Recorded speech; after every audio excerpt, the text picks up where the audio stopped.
Nibwega mutegeri wa Meru TV urandarikia ukwira ruari mwenetwa kumba kuthura gikinya na rito ryawe aritwa John Mwaneki ni mwandiki wa mauku na tukomba kutha tukiaranirie noe imwe kwa imwe atwire rugono rwawe urombere kuthura kiambiriria maisha yawe na rirerwe na atambiririe kwandika mauku monga kinyithia mauku yana na onene oleletie mauku ya rimo riritwa mwongozo wa mstahiki meya ukenda kuolelia iguru na ombere kuthura ire andika rionania 2015 kwina iguru ngire witwa usifu wa fasihi simulizi iguru rio ngwana rionekana ni 2015 ombere kuthura rikia published kinamasi cha isimu jamii kwa shule za upili leo ni igurenge mwenye tombete kuthura akiandika na kwina mwongozo study wa Kigogo igure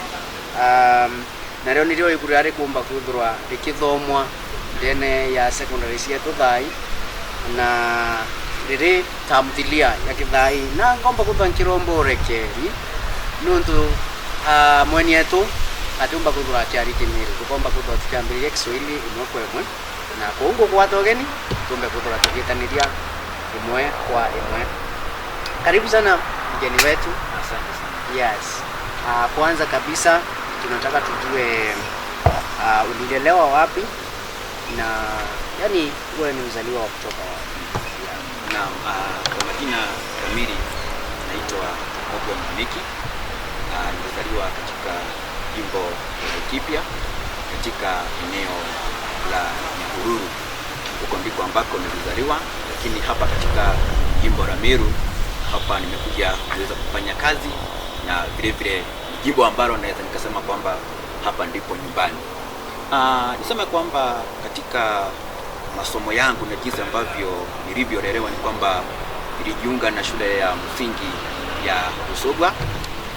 Kisha baadaye hapo nikajiunga na shule ya upili ya kutwa, yani day school ya Kieni, hali ambapo ilikuwa ni shule ya kutwa na nilikuwa na lauka asubuhi kuweza kwenda shuleni, na kuvuka vyema ni kwamba nilikuwa natembea mwendo wa kilomita 15 kwenda asubuhi na vile vile kurudi kilomita 15. Naam, kilomita 15 na nilikuwa natembea kwenye msitu ili angaa niweze kupata elimu.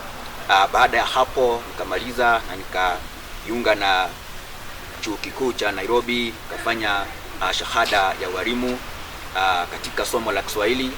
Kisha baadaye nikarudi chuo kikuu cha Nairobi tena nikamaliza na nikafanya uzamili, yani masters katika somo la Kiswahili, na hivi sasa ndio naangazia kuandika pendekezo ili niweze nirudi huko nifanye uzamifu au kipenda PhD. Hivi sasa nafanya kazi katika shule ya upili ya Ntunene, mahali ambapo nafunza somo la Kiswahili. Asante sana. Umesema kwamba ulikuwa unasoma shule ya kwenda na kurudi. Naam. Na huu ulikuwa ni mwaka gani? Naam, ulikuwa ni mwaka wa 2001 kama sikosei. Ndipo niweza kujiunga na shule ya upili. Sababu wakati nilimaliza darasa la 8 ile shule ambayo niliweza kuitwa sikuweza kujiunga nayo. Kwa hivyo ile shule wakati huo hakukuwa na shule nyingi kama jinsi ambavyo ilivyo. Kwa hivyo ile ilikuwa ni shule ya kutwa na ilikuwa bali kidogo, lakini nilijikakamua nikaenda nikasoma na hatimaye nikaweza kumalizia. Hivyo basi tunaweza tukasema ukizungumzia tu pale familia yako mfano. Tunaweza tukasema ulilelewa familia ya aina gani? Kusema kweli familia nimelelewa katika familia tuko watoto 9 kwetu nyumbani. Yale mazingira hayakuwa mazuri kwa sababu ukiona kwamba unaenda shule kilomita 15 ni ishara ya kwamba hamkuwa mnaweza kujiweza kifedha, lakini hata hivyo hicho hakikuwa kizungumkuti ama changamoto, niweza kujikakamua na hatimaye kumaliza. Asante sana. Ninaona kwamba vitabu zako ni 4 tayari. Unaweza ukatuambia kama kuna kitabu kingine ambacho unaweza kukiandika? Niseme kwamba kabla kujafika hapo nilipomaliza kidato cha 4 mwaka wa 2006 nilikuwa katika zile harakati za kuweza kutafuta kazi niseme kwamba si ati kwamba hapo awali nilikuwa na kienzi na kukipenda Kiswahili, lakini wakati ambapo nilienda kuomba kazi katika shule fulani ya msingi, wakaniambia kwamba lile somo ambalo ninaweza nikafunza pale ni somo la Kiswahili. Nami nikamwambia kwamba hilo ndilo somo ambalo naliweza, lakini ndani yangu sikuwa na ile hali ya kuweza kusomea Kiswahili. Ni vile kwa sababu nilikuwa nataka kufanya kazi. Kwa hivyo unasema ulipojiunga na chuo kikuu ukaambiwa ni Kiswahili? Wakati ambapo nilimaliza kidato cha 4 nikaenda kutafuta kazi ya kufunza katika shule ya msingi wakati huo. Alafu sasa nikakuta lile somo ambalo wanahitaji mwalimu ni somo la Kiswahili. Mimi nilikuwa nataka kusomea somo la sayansi, lakini kwa sababu nilikuwa nahitaji kazi nikasema kwamba nitalifanya. Lakini nakumbuka jambo moja ambalo sitawahi sahau ni kwamba nilipofika pale nikapatiwa mtihani wa darasa la 8 nikafanya ili waweze kuona kana kwamba ninaweza. Lakini jambo la kushtua ni kwamba niliweza kupata alama 32 juu ya 50 na mwanafunzi wa kwanza aliweza kupata alama 45. Kwa hivyo wakaniuliza kana kwamba tutasaidiana, jambo ambalo lilinishusha na nikarudi tena kusoma kwa sababu wakati huo ngeli zilikuwa zimebadilika. Unaona, kwa sababu tunaona kwamba mwaka wa 2005 silabasi ilibadilishwa. Sisi tulikuwa tunasoma ngeli tukitumia kigezo, niseme hivyo, kigezo cha kimorfolojia kama itaeleweka. Lakini sasa baadaye ikageuka ikawa kigezo cha sintaksia. Kwa hivyo nilikuwa na wakati mgumu sana kuzielewa zile ngeli, na hapo ndipo sasa nilianza uandishi. Nikasema kwamba hizi ngeli ambazo zimefanya nianguke lazima nizisomee. Kwa hivyo nikasoma vizuri, na kisha baadaye nikatengeneza kanda ya video, nikaenda studio na kuweza kuitoa. Alafu kitabu changu cha kwanza kilikuwa kinaitwa Nyota ya KCPE ambacho niliandika wakati huo. Asante sana. Unamaanisha ile kiu yako ya kufunza Kiswahili, ya kufunza Kiswahili ama kuandika vitabu kilianza kutokana na wewe kwamba ulipewa nafasi katika shule kufunza Kiswahili, na hapo ndo ulianza kujua kwamba labda Kiswahili ni kitamu, ama ulianzaje basi kuandika vitabu? Hapo ndipo ambapo nilijua kwamba Kiswahili ni kitamu, sababu nakumbuka kwamba baada ya hapo ndoto yangu ilikuwa nataka kuwa mtangazaji. Unaona?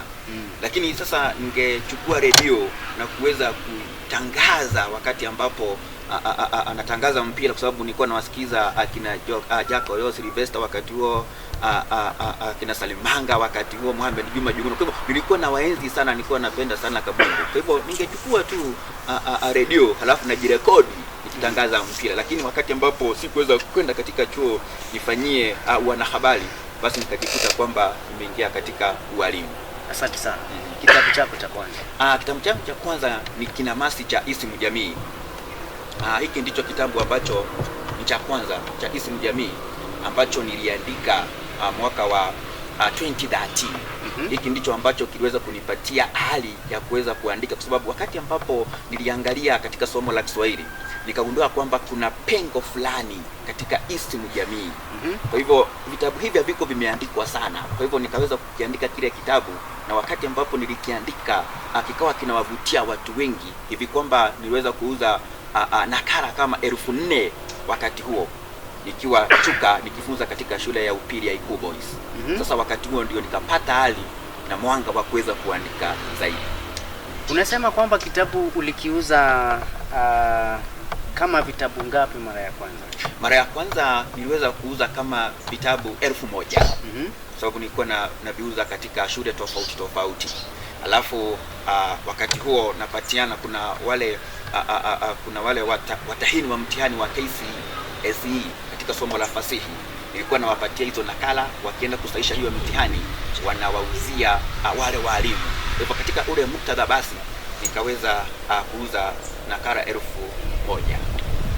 Asante sana. Na kitabu hiki nikikiangalia kinaitwa Kinamasi cha Isimu Jamii. Hasa kinahusiana na nini ndani yake? Ujumbe mkubwa ukisema tu kwa jambo moja, ule ujumbe ambao umeshikilia hiki kitabu ni gani?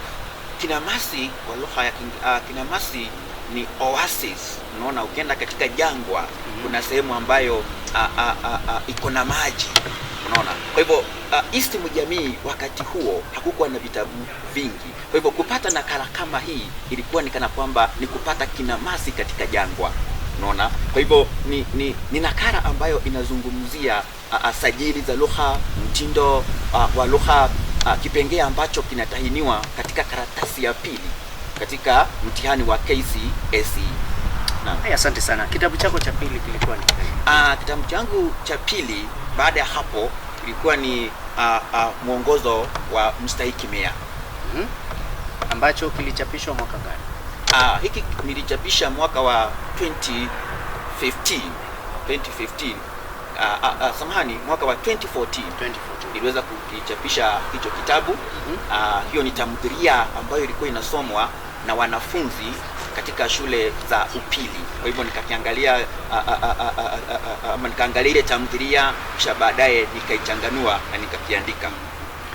Basi ni nini haswa kinachokufanya kwamba uvutiwe kuona kwamba kitabu fulani kinahitajika na wanafunzi, basi mimi nafaa ni rekodi ama nikiandike kitabu hicho? Ni nini huwa kinakusumbua ama ni nini kinakufanya kwanza useme nataka kuandika kitabu fulani ama unatoa hizi mada wapi? Naam, kwa hivyo tunaona kwamba hivi vitabu ni vile vimeteuliwa na taasisi ya elimu, unaona, ambazo zinastahili tuseme kwamba kusomwa katika shule za upili, unaona. Kwa hivyo na mimi kwa sababu katika taaluma kuna dhana ya uhakiki.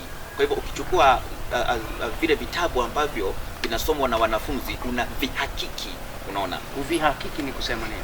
Unaposema kuvihakiki ni kuangalia, je, yule mwandishi ametumia maudhui gani, unaona, wahusika ni wepi, unaona, mbinu za lugha ambazo amezitumia, kwa sababu kutoka kwamba itakuwa vigumu wanafunzi kuweza kusoma ile tamthilia na kuweza kuielewa. Kwa hivyo mimi kama mhakiki nampatia mwanafunzi tu mwanga wa kuweza kujua ni yepi ambayo yako katika kile kitabu. Kwa hivyo akiona tu hivyo, naye anaweza akajiongezea masuala yake mengine.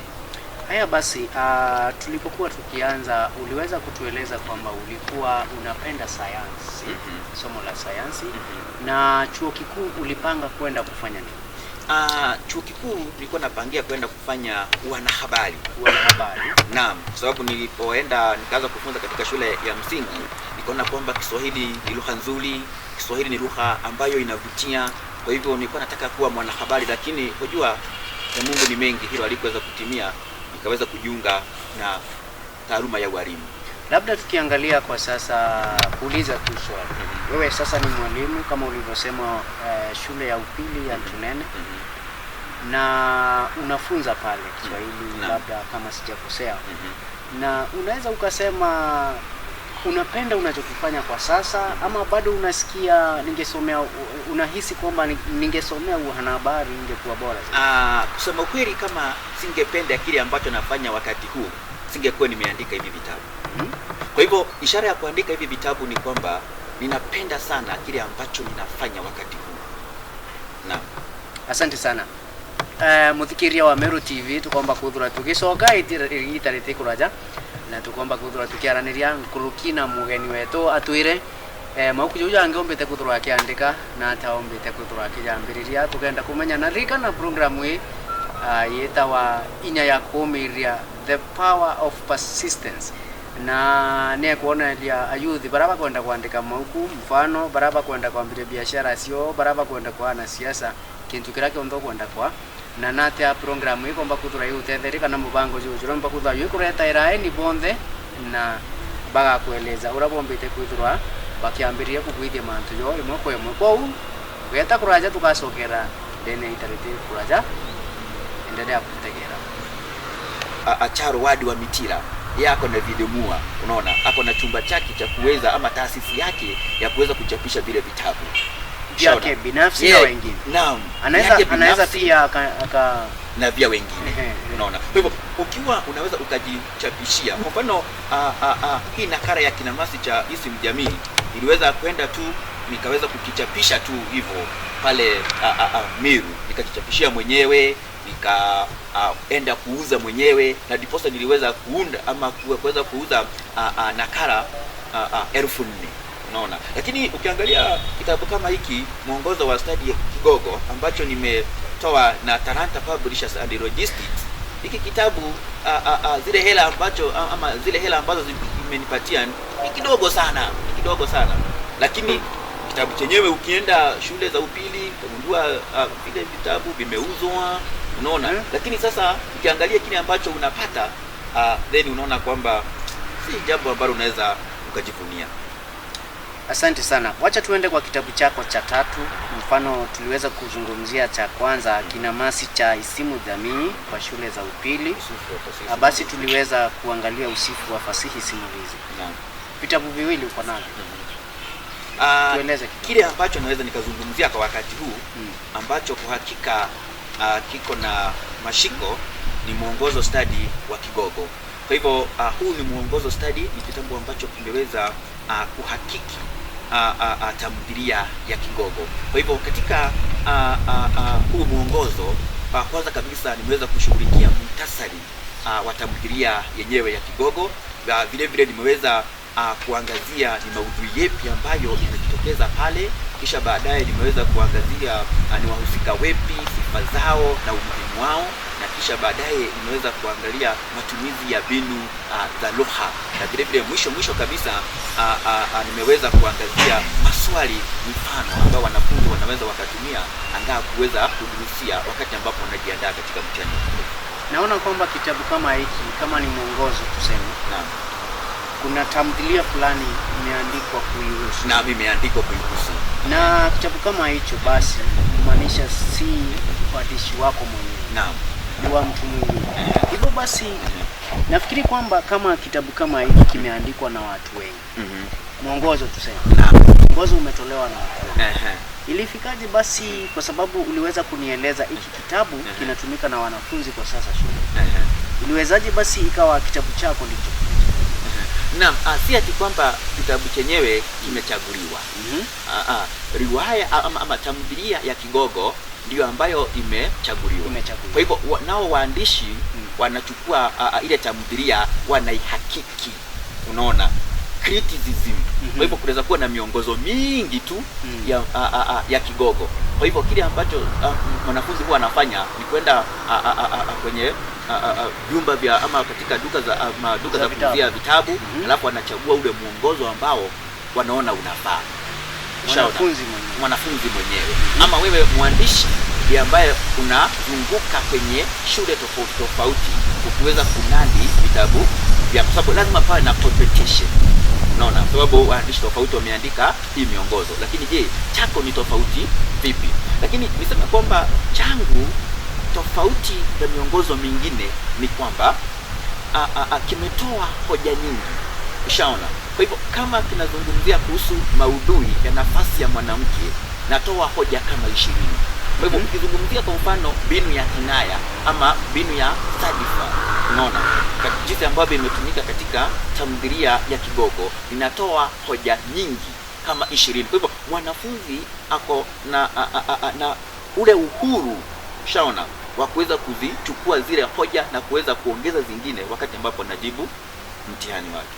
Basi tukizungumzia kitabu cha mwongozo, mwanafunzi anafaa angalie nini aswa wakati anasema ningetaka kuchukua hiki kitabu nikitumie kama cha kuniongoza kuelewa tamthilia. Anafaa angalie nini katika hicho kitabu? Mwanafunzi anastahili aangazie, je, kile kitabu kimeandikwa kwa kina? Na hilo ndilo swala ambalo nimezungumzia. Ushaona, kwa sababu kwamba unaweza kuona kuna mwongozo mwingine umeandika maudhui, lakini yale maudhui ametoa tu mifano 10 peke yake, unaona. Lakini sasa mwongozo huu sasa umetoa kwa mfano mifano 20, unaona. Ukiangalia mbinu za lugha zimeangaziwa kwa kina. Hicho ndicho ambacho mwanafunzi anastahili kuangazia, na vile vile hata yeye asome ile tamthilia ama asome ile riwaya aielewe, unaona. Kwa sababu usikusema kwamba wakati ambapo umeandika ule mwongozo umetoa hoja zote pale, la hasha. Kuna zingine zimebaki, kuna zingine nyingi sana mwanafunzi mwenyewe, kwa hivyo anaweza akaongezea. Kwa hivyo huu ni mwongozo tu, ni kama dira tu ya kumwongoza mwanafunzi. Naam. Asante sana. Hebu nikiangalia kitabu kidogo niweze kuona unaanza onyesho la kwanza, la 3 mpaka kuna zile tunasema ni mbinu za uandishi. Nafikiri kwamba umeweza kuzizungumzia huko. Nimeangalia kwa kina. Kuna mfano kama mbinu zipi ambazo mnaweza kuzizungumzia? Hapo nimezungumza kuhusu kuna dhamira, naam, kuna maudhui, naam, kuna vitu kama ufisadi, kuna mbinu zingine kama mabadiliko kama hiyo. Si tunapozungumza kuhusu mbinu za lugha, tunazungumzia kwa mfano jinsi ambavyo ametumia tashbihi, jinsi ambavyo ametumia istiari, jinsi ambavyo ametumia asadifa, naya, taswira. Hizo ndizo ambazo tunarejelea kama mbinu za lugha. Kwa hivyo kile ambacho unarejelea pale kama ufisadi, mabadiliko, nafasi ya mwanamke, tunasema kwamba hayo ndio maudhui. Maudhui ni masuala makuu ambayo mwandishi anaelezea katika kazi yake. Asante sana. Basi tukomba kuthura ringi tukijukia kanya kanini kakomeria mata mutegeri wa Meru TV ningwitikia no endelete kuthura ukiwirirwa kibindi gietu kira twitite nakio na mbere ririkana kiritwa kibindi kia inya ya kumeria kumaanisha kana kukuga ugwe igitare au mba kuthura ukiinyeria kintu untura umbite kuthura kiinyeria kimantu ja kwandika maku yawe komba kuthura gita antwaraja tugicoka tukomba kuthura tukiaria mantu ya maindie nguruki oka tukikanya ka tutembreika nini tukachokera. Ni bwega sana oringi mutegeri wa Meru TV katute na mbere na interview yetu na ko tukomba kuthura tukiendelea kwariria mantu jara yombite kuthura yetu reta aruari na rikana tuike Victoria Range na hizi ni Meru TV. Kwa hivyo mgeni wetu, ningeomba sasa utueleze changamoto ambazo umeweza kuzipitia katika uandishi wa vitabu. Asante sana. Hilo ni swali nzuri sana. Mojawapo ya changamoto ambayo unapitia ni ukosefu wa muda mwafaka wa kuandika vile vitabu. Kwa sababu utaona kwamba wakati ambapo unaandika hivi vitabu lazima uweze kutenga muda. Kwa hivyo ile hali ya kuweza kutenga muda ili uweze kuandika ni mojawapo ya changamoto kubwa sana ambayo na kukumba kama mwandishi. Alafu changamoto nyingine ni kwamba ni katika ile hali ya uuzaji. Je, kazi yako utaiuza vipi? Unaona, kwa sababu utaona kwamba kuna vitabu vingi vimeandikwa. Kwa hivyo hii changamoto lazima uweze kuibuka na mbinu mwafaka ili uweze kuandika kitabu ambacho ni tofauti na vitabu vingine. Ndio maana ni ile tu, kwa mfano ni mwongozo, lakini chako kinatofautiana vipi? Nadhani hizo ndizo changamoto mbili ambazo ukiwa mwandishi unakumbana nazo. Na mfano kukiuza kitabu kwenda pale sokoni. Ni nini hasa inakuanga changamoto kubwa sana? Naam, ile changamoto kubwa sana inakuwa pale kwenye soko la vitabu. Kuna mwingine atakuja tu anunue kitabu kimoja kisha baadaye aende afanye photocopy, unaona, arudufishe. Ushaona? Kwa hivyo akinunua kitabu kimoja kisha baadaye afanye photocopy vitabu 50. Kwa hivyo ukienda kuuza tena unakuta kwamba wale jamaa wameshapata nakala zile. Kwa hivyo unaona kwamba wanakuambia wako nazo, walivyovipata wewe huna habari. Kwa hivyo hiyo ndio changamoto kubwa wakati ambapo unaweza kuuza vile vitabu. Basi tuseme mfano, kuna wakati uliweza kuniambia wakati mwingine vitabu zako zitakuwa zimeuzwa sana, ziko shuleni, kama yule publisher aliweza akapeleka pale, na ukizipata zile vitabu zimeuzwa pale na ni mingi mfano. Naam. Una haki ya kuuliza ama kuwauliza kwamba hizi vitabu naona zimeuzwa mingi, basi mbona mkanipatia hela kidogo? Kuna nafasi kama hiyo? Ile nafasi unajua, tena kuna mambo mengine tu unakimya, unaona, sababu sasa kuna haja ya mgogoro. Lakini wewe unajua kwamba ikiwa mwanzo tu unaenda ukielimika kusema kwamba kufanya kosa si kosa, kosa ni kurudia kosa, unaona. Hivyo ukiona mambo kama yale yametokea, ni vyema tu utafute mbinu mbadala, unaona, baada ya kwenda kuweza kumuuliza zaleta ugomvi, mgogoro, na huo sio mwisho wa kuandika. Na kama unavyosema kwamba kuna jambo unajifunza, basi ni jambo gani umejifunza sana wakati unaandika vitabu kuhusiana na kuuza na kuviandika? Jambo ambalo nimejifunza ni kwamba mimi mwenyewe niende nijitolee vile vitabu ama nitolewe vile vitabu kwenye vyumba vya uchapishaji, kisha baadaye niende nyajani, niende nikajiuzie vile vitabu. Basi kutoka hapo ni asante sana kwa kutupea muda wako, na kitu kingine tungetaka kujua ni basi kazi nyingine gani ama ni kitabu kingine gani unafikiria kukiandika kwa sasa ama ambacho kiko katika safari ya kumalizika? Aha, naam. Wakati huu niseme kwamba nimepiga hatua kuandika kitabu ya shule ya upili. Wakati huu kuna makala ambayo tunaandika journals ambayo tunaiandika na Profesa Raya Timami kutoka chuo kikuu cha Nairobi na Dr. Mary Dongo kutoka katika chuo kikuu cha Nairobi. Kwa hivyo hizi ni journals za kiusomi za kitaaluma ambazo zinaandikwa kisha baadaye zinaweza kuchapishwa. Kwa hivyo unaona kwamba nimepiga hatua kutoka katika shule ya upili na kuweza kuingia katika taasisi na kuandika makala ambayo yanahusiana na vyuo vikuu. Shaona. Kisha baadaye kuna mwongozo wa chozi la heri ambao umeandikwa na Daktari Ndung'u kutoka katika chuo kikuu cha Nairobi, ambao hata kama sikuchangia moja kwa moja, kwa hivyo ndio nina kuchukua ule mwongozo na kuweza kujaribu kusambaza katika shule za upili, kwa sababu ni mwongozo ambao kwa hakika umekielezea vizuri sana kitabu cha chozi la heri. Naam. Umesema kuna kitabu ambacho unakiandika kwa sasa mkiwa na profesa, basi kama kitabu cha kibinafsi sasa kuna kingine cha kibinafsi. Si kitabu hasa, jako ni journals. Yes. Ni makala ya kitaaluma. Naam, ambayo sasa yale makala ya kitaaluma inasomwa katika vyuo vikuu, unaona. Kisha baadaye unachapisha na international journals, unaona. Hivyo ni kitabu ambacho kinahitaji ama ni jarida ama jarida ambalo linahitaji umakinifu zaidi. Naam, kwa hivyo si kitabu haswa. Basi kuna mtu ambaye anafikiria kwamba labda kuandika kitabu ni jambo gumu sana, ama kuna yeye anafikiria kwamba kuandika kitabu basi kulingana na mazungumzo yetu ya leo, kitabu ni rahisi sana ama ni ngumu sana. Ushauri wako kwa mtu ambaye anakiandika kitabu? Naam, unapoandika lazima, kama jinsi ambavyo nilikuwa nimesema hapo awali, uwe na ile ilhamu wewe mwenyewe, unaona, na uweze kupenda ile mada ambayo unaiandikia. Na je, unaiandikia ukitumia lugha gani? Unaona, hata si lazima uandike ukitumia lugha ya Kiswahili ama lugha ya Kiingereza. Unaweza hata ukakiandika kile kitabu ukitumia lugha yako ya kwanza. Kwa hivyo ule ushauri ambao ningekupa ni kwamba uwe mvumilivu na utie bidii. Kwa hivyo ikiwa wewe ni mvivu, kusema kweli hautaweza kuandika kitabu kama hiki. Kwa hivyo lazima utie bidii, ujinyime masuala mengine, utenge muda wako, kwa sababu masuala ambayo yanahitaji umakinifu mkubwa, na ukifanya hivyo utaweza kuibuka na kazi ambayo ni mufti kabisa.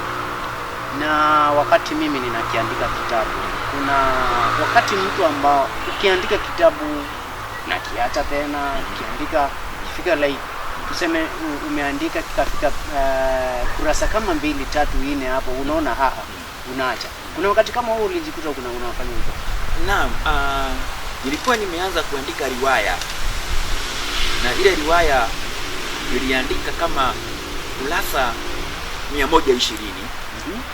Ikafika mahali ile hali tu ya binadamu nikahisi kwamba nimechoka, lakini sasa kwa sababu nimepata maarifa zaidi, nimeongeza masomo kitaaluma, nimesoma riwaya nyingi, nimejua ni kipi ambacho kinahitajika, jinsi ambavyo unastahili kuandika maudhui, mbinu za lugha, jinsi ambavyo unaweza kustahili kuzitumia. Sasa ndipo nataka kukirejelea kile kitabu, nataka kuirejelea ile riwaya sasa niweze kuiandika tena. Asante sana. Na pia tuseme mtu anataka sasa kujua hata kufikia vipi, labda kwa Instagram, Twitter, Facebook, unaweza ukapatikana kupitia njia gani? Wakati huu vitabu vyenyewe sijaweka zile nakala kwenye Facebook ama Twitter, lakini kupitia kwa namba yangu ya simu unaweza ukapata zile nakala. Mfano tuseme hata ukurasa wako wa Facebook wewe mwenyewe kama naam, katika ukurasa wa Facebook najiita John Mwaniki Mugwe. Naam. John Mwaniki Mugwe. Naam. ukurasa wa Instagram? Instagram bado sijaingia. La. Basi na namba yako ya simu ni? Namba yangu ya simu ni 0728 429 052. Rudia. 0728 429 052. Kwa hivyo ukipiga hiyo namba unaweza nipata kama ni nakala unataka, vile vile kama unataka nizungumze na wanafunzi kuhusiana na utahini wa mtihani wa KCSE. Mimi ni mtahini wa karatasi ya 3 fasihi paper 3, ama nizungumze ama nizungumze na wanafunzi kuhusu somo la Kiswahili, unaweza ukanipata kupitia kwa hiyo namba. Asante sana Mwaniki kwa kuweza kufika katika studio zetu leo uweza kuzungumza na sisi, na tunashukuru sana, na uendelee kuandika vitabu vingi zaidi, na pia wanafunzi wa Ntunene ukifika huko wasalimie sana, waambie wamesalimiwa na kikosi cha Meru TV bila shaka. Na tumefurahi sana kuwa nawe na umeweza kuwa wa msaada mkubwa sana katika vijana. Hivyo basi naam, kabla hatujamaliza ni vyema tu ningetoa shukrani kwa shule ya upili ya Ntunene, walimu ambao wako pale, na vile vile wanafunzi. Vile vile niweze kushukuru waandishi ambao na walimu wangu ambao kwa hakika nimewaiga katika uandishi wangu, ambao wameweza kunichochea kutokana na ile ilhamu ya kuweza kuandika. Unaona, kwa hivyo mhadhiri wangu Profesa John Habwe, mhadhiri wangu Profesa Charo Wadi wa Mitila, Profesa Raya Timami na Profesa Ilibe Mwangi. Hawa na vile zote kumsahau Profesa Kidhaka Wamberia. Kwa hivyo wameweza kunipatia ile hamu ya kuweza kuandika. Na mwisho kabisa nimshukuru mke wangu Bi Mary Mudhoni mahali ambapo alipo, na kijana wangu Austin Mburu. Nawapenda sana. Asante sana kwa muda wako. Na mutegeri wa Meru TV au ni watu amba kuthura twekinya mwisho na urawisi tuomba kuthura tukiarira cia imantu jonde na kuyabia walimwe tukomba kuthura tugisema antiku ingi arikana eje ni Meru TV na kipindi kietu kerware tumbete kuthura twikibwithiria Victoria Range ithira ibarabara-ini ya Mawa wititi lare iturakombeta wakarithi Jones ndakwendera gitarire na wendelee kuthiata kipindi kienu ntu tukomba kuthura gigutethia na njira inda ajabu.